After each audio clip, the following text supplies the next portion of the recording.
Welcome, everyone, distinguished panelists, partners, and participants, to our event, The Amazon We Want, Science-Based Pathways for a Sustainable, Inclusive, and Resilient Amazon. By way of introduction, I'm Ilona Szabo, the co-founder and president of the Igarapé Institute, which is a think and do tank based in Brazil that works on civic, digital, and climate security. So, I'm your moderator for today's session. So we're gathered here to discuss how to make the case to spur policymakers, indigenous leaders, practitioners, and researchers into action. In 2019, the Letícia Pact was adopted as an effort by Amazonian countries to address fires that threaten the forest and provoked an international outcry. Inspired by this, the Science Panel for the Amazon, SPA, it is the first high-level science initiative dedicated to the Amazon.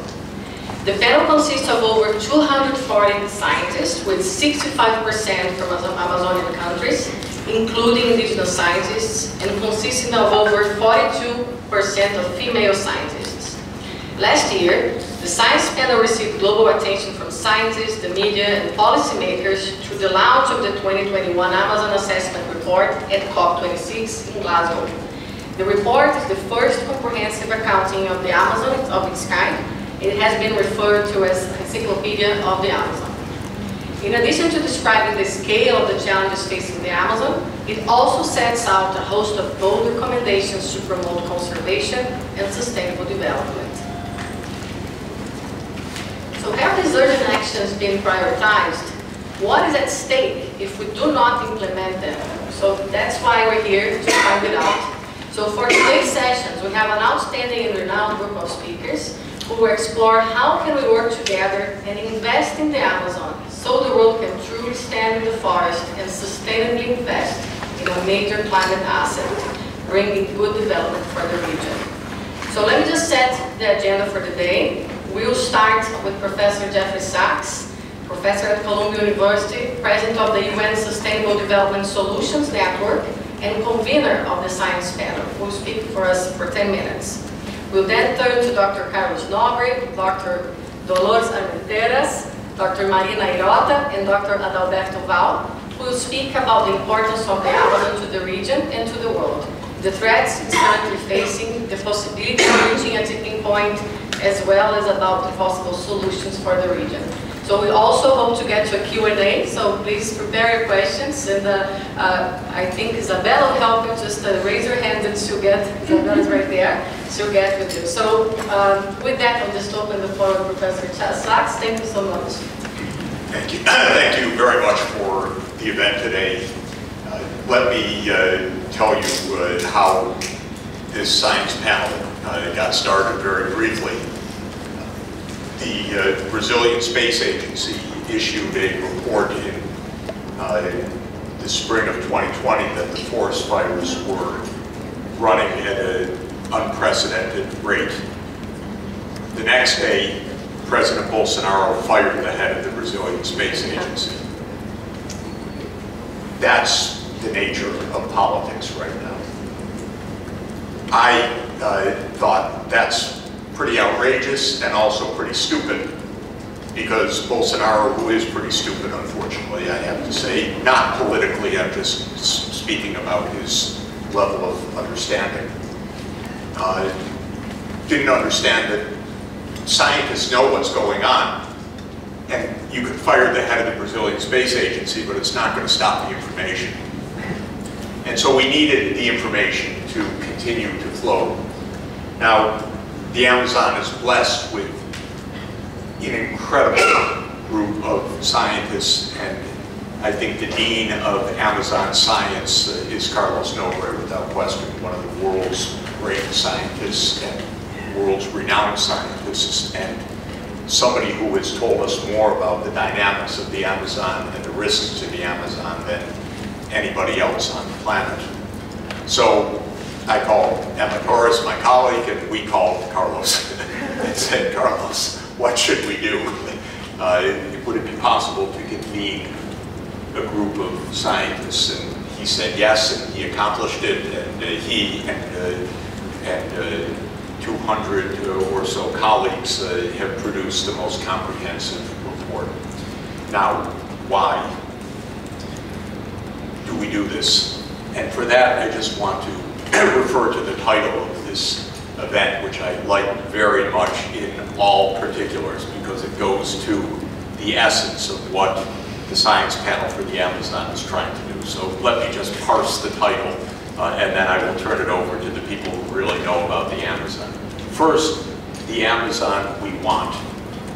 The point is that real policy science right now is not merely descriptive. It has to solve problems.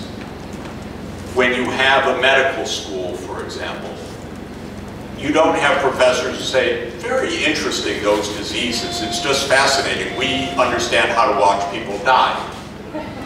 The idea of medical school is actually to solve the medical problems and the health problems.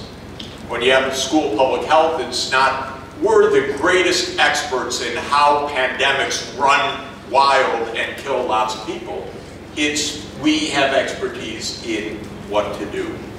I am a big believer that we need to put our knowledge to work to solve problems. So I'm a big believer that we should set goals that are based on human values, on ethics, on the future we want. And then use our knowledge to find the ways to do this. One of my favorite quotations is a statement by President John F. Kennedy in 1963 about pursuing peace, the goal of peace. He said, by defining our goal more clearly, by making it seem more manageable and less remote, we help all people to see it, to draw hope from it, and to move irresistibly toward it. So define the goal more clearly, make it seem more manageable and less remote. Then people can say, okay, I get it. I get it. Now I understand what you're talking about. It's not just gobbledygook. It's not something outside that has nothing to do with me. It's practicable, it's achievable, it makes sense, it's going to improve our lives, which is, after all, what we're after. So that's the first, the Amazon we want. That is a scientific statement. It's an ethical statement. The second is science-based pathways. We need the knowledge of what to do. Do I know that the Amazon is at a critical tipping point because it's been 17% deforested and another 17% degraded? I have not a clue. I'm an economist. What do I know? But Carlos Nobre has helped us to understand that by rigorous, peer-reviewed science over the course of decades. And he's explained the hydrology, and he and his colleagues have explained why the idea of a tipping point is not a metaphor. It is part of a dynamical system that puts the Amazon at great threat. I guarantee it, Bolsonaro doesn't have a clue. Because politicians around the world don't know most things that actually should be part of their job description now. And most of all, they don't know who to ask. I've been in politics as policy for 42 years. They're mostly ignorant. They're interested in keeping their jobs. They know how to manipulate power. Many are highly corrupt. Even those that aren't corrupt believe that it's about communication, not about actually accomplishing things. So I'm not hugely sympathetic to the way we organize government in general right now. I believe government should be for the public good, like Aristotle wrote 2,330 years ago. Yet a good idea. I would like us to follow that idea. So science-based pathways, we need that. Most of us don't know critical things, and the scientists that do are often not asked. So that's why we need the science. We need the pathways because what we're after will take years to accomplish. There's not a switch that you turn and everything is fixed. You don't suddenly decarbonize from one year to the next in the energy system. You don't save the Amazon from one day to the next. These are processes. So we need pathways. For me, that's what I do a lot of, making pathways. You can do that on an Excel spreadsheet. You can do that on a more detailed dynamical model. But we need pathways in our political space that go 10, 20, 30 years. This is not what governments normally do.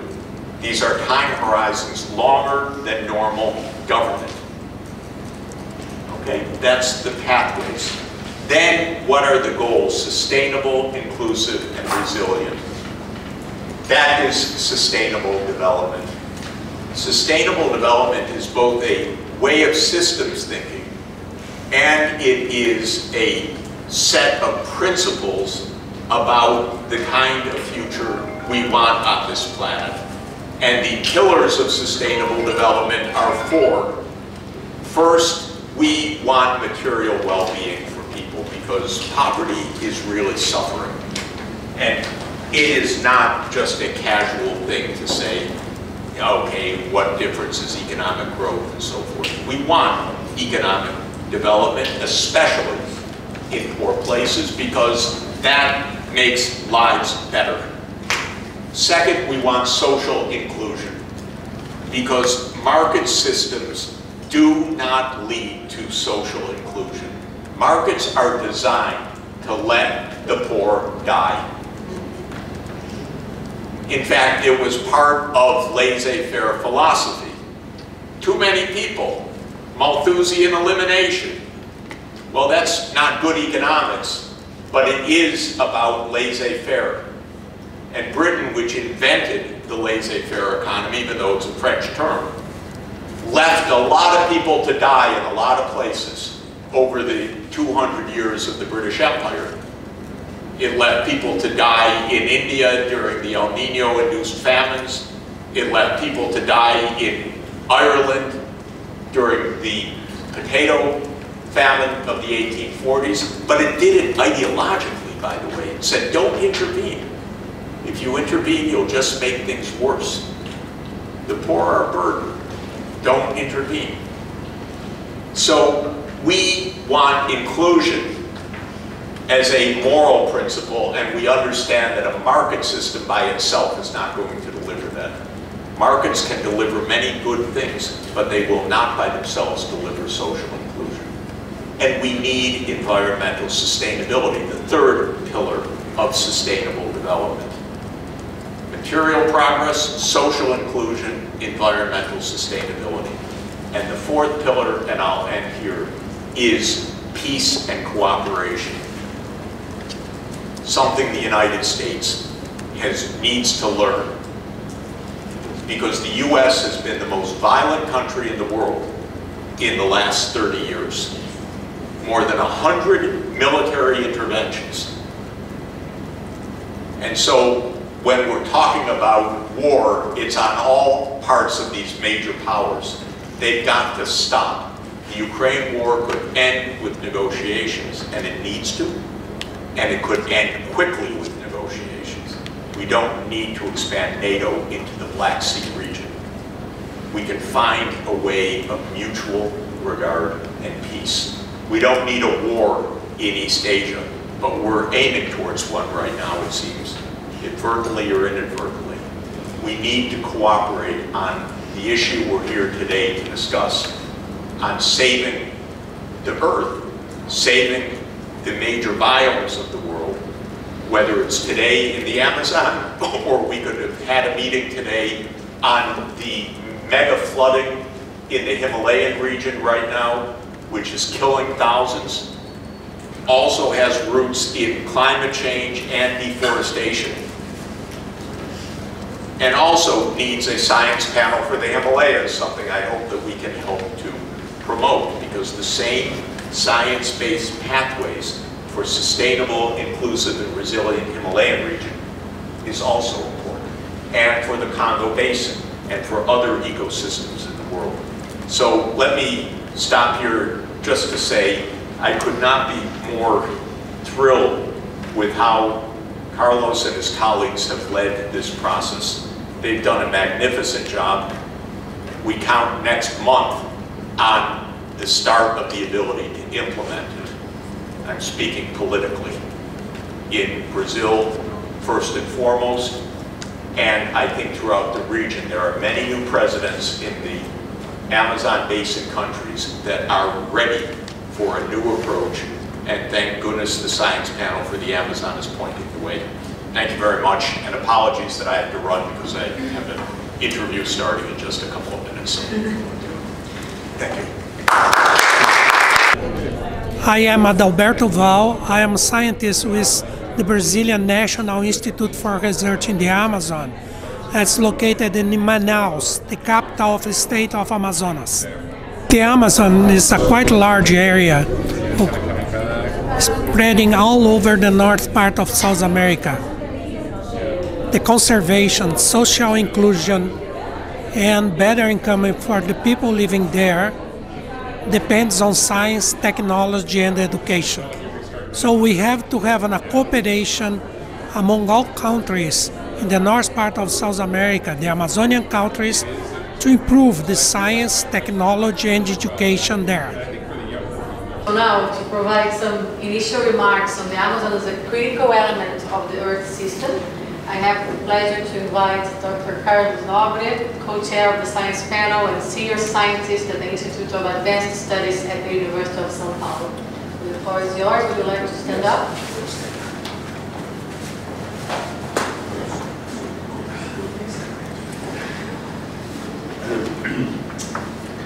Good afternoon to all. Thanks a lot for the organization. Also, I want to thank Professor Sachs and Emma, the creators of the panel. Professor Sachs gave a little bit of the history, but I have to say the scientists, like we are all scientists working in the Amazon for many decades, this is the Amazon we want. Provided the state-of-the-art in science and knowledge about the Amazon. And also we have the mission. The panel will continue its work for many years, I hope, perhaps forever, to synthesize and communicate scientific knowledge about the Amazon, integrating big challenge, indigenous and local knowledge with science for this sustainable development.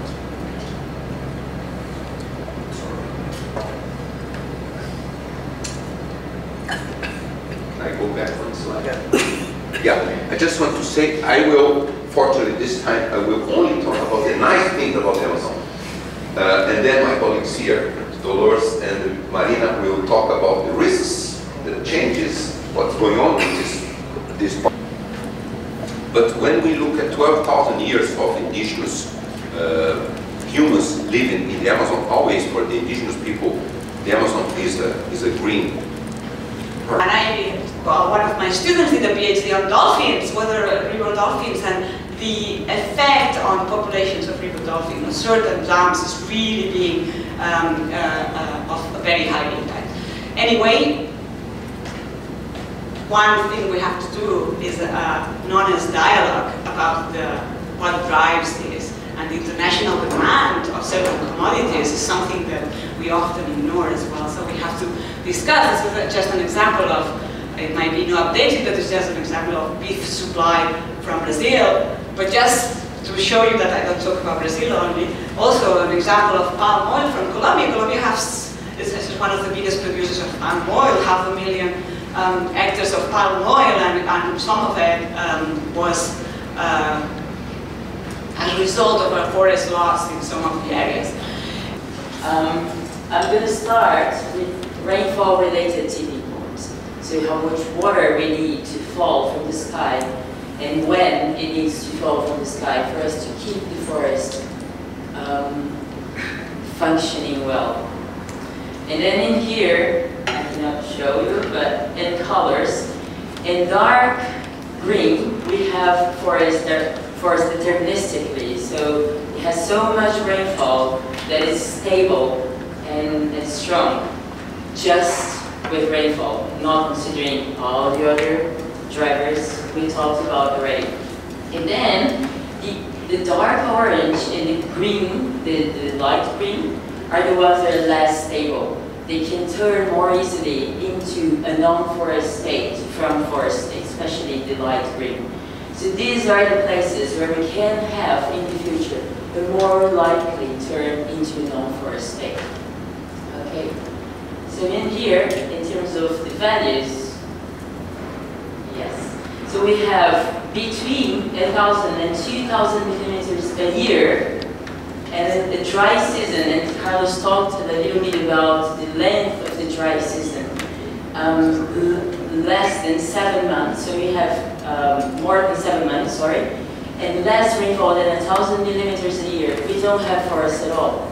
And if we decrease the amount of water in the dry season, then by... We should think big. The Amazon biome extends across all the north part of South America. It's not only Brazil. All these countries here, Bolivia, Peru, Ecuador, Colombia, Venezuela, Suriname, Guyana, and also a little bit European, French Guyana. We have to think also that most of the water running into the Brazilian territory comes from these other countries. So the first point here I would like to call attention is we have to be together. If we want to do something in the Amazon, we have to do it together. The other point is, the other point here is that beautiful landscape was formed over 65 million years. My question is, if you see a role in markets being more demanding of sustainability and how products that reach them are sustainably produced in perhaps aiding in this effort to reduce deforestation and exploitation of the Amazon. The basic question is, what is being done to empower, literally and figuratively, the communities that are threatened on the periphery? I'm not talking just about the cities, I'm talking about the poorest, the people that need to have a assure their autonomy that they've always had, and reinforce it, and to become an economic alternative to the established models. It's very good, as they do at the UN, to talk about solutions, but the solutions seem to always rely on heavy, large players, not the common people, not the periphery, not the ones that suffer from asymmetrical development. What is being done to help them? Because as far as I can understand, they are the front line to defend the region against the loggers and these other groups that are destroying the region. And they're just the extended hand of international capital. Commodities, I don't know the name, sorry, I have a very good memory, took them long enough to do that, because part of what drives many things has to do with that. So international pressure is part of the point of finding a solution. There are also questions from the online audience, so if there are more in the room, please raise your hand, because I'm going to just maybe take 3 questions and add some of the online audience. To mainstream economy and to share the knowledge. And the final one, and I know it's mainly for the panel, but how would the new government in Brazil affect the entire Amazon region? Amazon we want. And one thing I always think is how Amazonian people likes to collaborate. And historically, we collaborate a lot to give information, but the decisions usually don't stay in the region. So my question is, what should be our role as local population, local community, considering all these fantastic ideas such as MIT, or I don't know, improving the financing for sustainable projects there. But what should be our role, our responsibility but also our protagonists in those discussions. Looking for this panel, I'm completely glad about your empathy, but I kind of miss someone from the region, some scientists from the region, and I think we have some good scientists from there. And this should be, I'm not provoking you, I'm thanking you for push this discussion forward, but I think we have to have this consciousness about the lack of voices from the region in every space that we go. So my question is, what should we as region or scientist border or international governments or local governments do to push this agenda forward? My question is kind of related with her question. Is more related actually to the financial sector and the private sector in general. I mean, they have been pushing a lot this agenda. They are taking a lot of spaces here in the international venue, but also at COP27. There is a lot of engaging on that, especially on the ESG. So I'd like to hear how the panel, the scientific panel, is planning to get along with them, to put these amazing ideas in the table and to push negotiations, because there is this very impressive expression in Brazil that we say when we're talking about money, people get attention on that. So I'd like to hear more from that. Thank you. For joining us today in this Amazon event.